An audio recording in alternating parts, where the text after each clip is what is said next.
तो हम आपको यहाँ ऐसी असुविधा देने की कोशिश करते हैं जो ज्यादा भी ना हो पर सुविधा भी ज्यादा ना हो। इसका कारण ये भी है कि आपके मन में वो अहंकार रूपी राक्षस बना ना रहे। जहां स्थान मिल जाए वहीं बैठ जा, चाहे नीचे मिलो चाहे ऊपर मिलो, चाहे बोरी मिलो चाहे कोई वैसे साधारण दरी मिलो, तो हम उस समय ये देखकर इस पर बैठ जाते हैं कि भगवान के दरबार में और काहे का मान। कबीर साहब इसके बारे में कहते हैं कि कबीर सत्संग में जाकर और गुरु से चावे मान, वो नर नरक में जावेंगे युग युग बने सवान। जो सत्संग में जाकर और गुरुओं से मान की इच्छा रखता है कि हमने अच्छे स्थान पर गुरु आनंद नहीं बिठा, हम जानबूझ कर अवॉइड करते हैं उनको अच्छे स्थान पर बैठाने की, क्योंकि ये अंतःकरण हमें क्योंकि समय समय पर ये चेक करना पड़े से कि इसमें भी वह बीमारी बकाया सैक नहीं है। पहले जब नाम उपदेश दिया करते थे संत जन, जल्दी से उपदेश नहीं दिया करते, परीक्षा लिया करते थे। एक राजा ने राज त्याग दिया, संतों के कहने से सुनने से, सत्संग को सुनते हैं। तो उसने जब राज वो नाम लेने के लिए जाता है एक सत्संग सुनकर, तो वो गुरुदेव कहते हैं कि राजन आपको नाम नहीं मिला है। काहे को महाराज, मुझ दास में ऐसी कौन सी कमी है? कहने लगी राज के अंदर आप भक्ति नहीं कर सकते, आप में मान सतावेगा, अहंकार जमा हो जाएगा और बड़े बनाए खेल को आप सर्वनाश। उसने एक बार आग्रह किया, 2 बार किया, घर चला जाता है, राज त्याग दिया।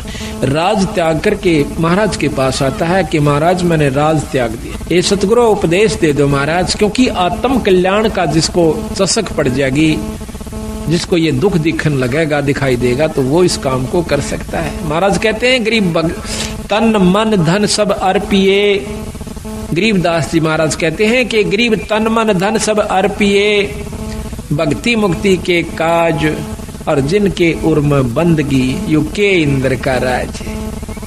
इस उद्देश्य को वही भक्त ले सकता है जिसके भीतर में यह बात बैठ जाएगी, अंतःकरण में जमा होगी कि ये खेल तो हमने लाखों बार खेल लिए, करोड़ों बार खेल लिए। बच्चों का पैदा करना, उनको पाल पोस कर ब्याह शादी कर जाना और फिर मर जाना, फिर कुत्ते गधे कुत्तिया बन जाना, ये खेल तो बीरा संखों बार खेला पाने, पर ईब जो खेल खेलना से वो खेल के दिखाओ। अब ये खेलने का समय आ गया, आप सेलेक्ट हो लिए, बंदी छोड़ के खाड़े के पहलवान सो, अरीब उस पहलवान वाला काम करके दिखाना चाहिए। तो वो छोड़ कर चला गया, कहने लगा सतगुरु मैंने तो राज छोड़ दिया। और वाह भाई वाह, छाती से लगा लिया संतों ने। महाराज मैंने उपदेश दे दो कि बेटा 1 महीने के बाद आना और पश्चिम दिशा में चले जाओ। वो चला गया, 1 महीने के बाद आता है तो रास्ते में आ रहा था, उसका पैर कीचड़ में भर जाता है और साथ से एक पशु जा रहा था, उसके छींटे लगकर उसके जो पैरों में उसने पहन रखा था कोई पजामा वगैरह या कोई वस्त्र धोती, उसका छींट लग जाती है। उसको उसने 3-4 गालियां सुना दी, वो जो आ रहा था, और साथ में एक शिष्य और सतगुरुओं का आ रहा था। तो उसने देखा कि जब वो सत्संग में प्रवेश किया महाराज के आश्रम में, तो उसने वो अपने एक नलके पर या कुएं पर वो कपड़े साफ किए, थोड़े थोड़े पानी लगा करके थोड़ा थोड़ा उनको साफ किया, पहने। तो गुरुदेव ने पूछा, तो और भक्त आया था, वो आके कहने लगा महाराज जी ये कौन है? वो कपड़े साफ कर रहा, कहने लगा ये भाई बहुत बड़ा राजा था, इसने राज त्याग दिया परमात्मा पाने के लिए।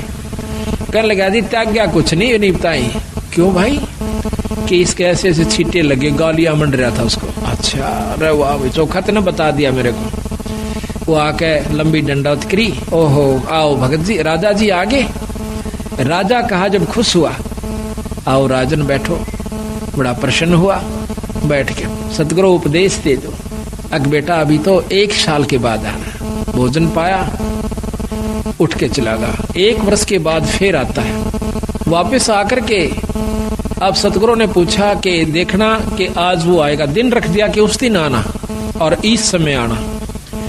ऊपर से एक भंगण को, जो उनकी शिष्या थी, उसको कहा कि जब ये व्यक्ति आवे इसके ऊपर कूड़ा डाल देना छत से। तो वो ठीक समय पे घंटा आध घंटा इधर उधर वो ताक में रही और ऊपर से उसने जब वो आ रहा था तो उसके ऊपर कूड़ा डाल दिया।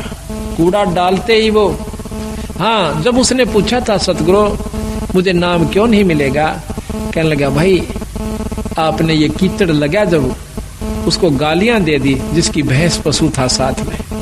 ऐसा नहीं कहना चाहिए, संत के अंदर ये गाली देने का स्वभाव नहीं होना चाहिए, इसने जीवित मरना होगा। तो उसने ये ख्यास रखी कि भाई आज के बाद मैं गाली नहीं दूंगा किसी को। तो देखा ऊपर से जब कूड़ा उसके ऊपर पड़ जाता है तो एक बार क्रोध से देखकर कहने लगा अगर मैं राजा होता, इतना कह गया बस चुप हो गया, गाली नहीं दी।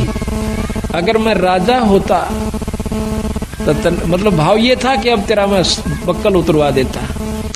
कह दिया चाहे ना कह दिया, भीतर ले मत आई वह बात।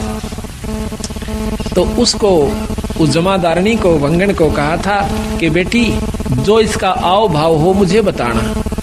वो उससे पहले आ गई, कहने लगी महाराज ने बोला कि मैं अगर राजा होता, आ गया बैठ गया। महाराज ने आदर सत्कार किया, क्या हो राजा, कि महाराज मैं काबिल हो गया कि पुत्र अभी तू राजा है। अक नहीं महाराज मैं तो राज छोड़ चुका हूँ। अक नहीं बेटा अभी तू राजा है। राज छोड़ दिया पर राजपना नहीं छोड़ा। सतगुरु कोई गलती हुई कि आपके ऊपर कूड़ा पड़ा जब आपने क्या शब्द उच्चारण करना चाहा किया कि अगर मैं राजा होता। अभी तो है बेटा तू राजा है, इसको छोड़ दे। जीवित मर ले रे लोभी मन नाम सुमर ले रे। जीवित मरना इसी का है। जीवित मरण का बहुत लंबा उदाहरण सतगुरु महाराज ने दे रखा है। अभी आपको सुनावेंगे कि जीवित कैसे मरा जाता है। ईख का उदाहरण दिया कबीर साहब ने कि नो जीवित मरा करें और फिर उसका कीमत बनती है। जमीन का उदाहरण दिया कि धरती कभी मुंह से नहीं कहती, चाहे कोई बिस्टा डारो, चाहे उसमें कोई आम लगाओ, चाहे अंगूर लगाओ, बगीचा बनाओ, चाहे वहां पर चूल्हा चौका कर लीजिए, वो कभी ऐतराज नहीं करती। इसी प्रकार संत स्वभाव होता है, चाहे कोई गाली दे, कोई मीठा बोले, अपने अंतःकरण के अंदर द्वेष पैदा नहीं कर। ये सतगुरु मैं कब आऊं कि साल भर के बाद आना बेटा। 1 वर्ष के बाद निश्चित समय पे वो फिर आवस।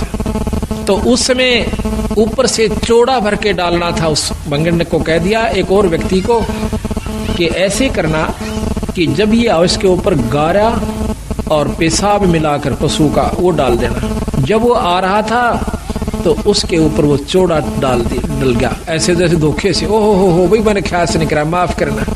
तो वो कहता है कि कोई बात ना बहन, ये तो माटी पर माटी पड़ी है, मिट्टी पर मिट्टी डाली है, कोई खास बात नहीं है। तो जब उसने आके बताया कि महाराज ऐसे ऐसे बोला, बोला ये अधिकारी हो गया। आते सतगुरु ने छाती से लगा लिया, बेटा अब तू उपदेश अधिकारी। इस शरीर को आपने मिट्टी समझ लिया तो ये अब आप तो अधिकारी हो चुका है भगवान के नाम लेने।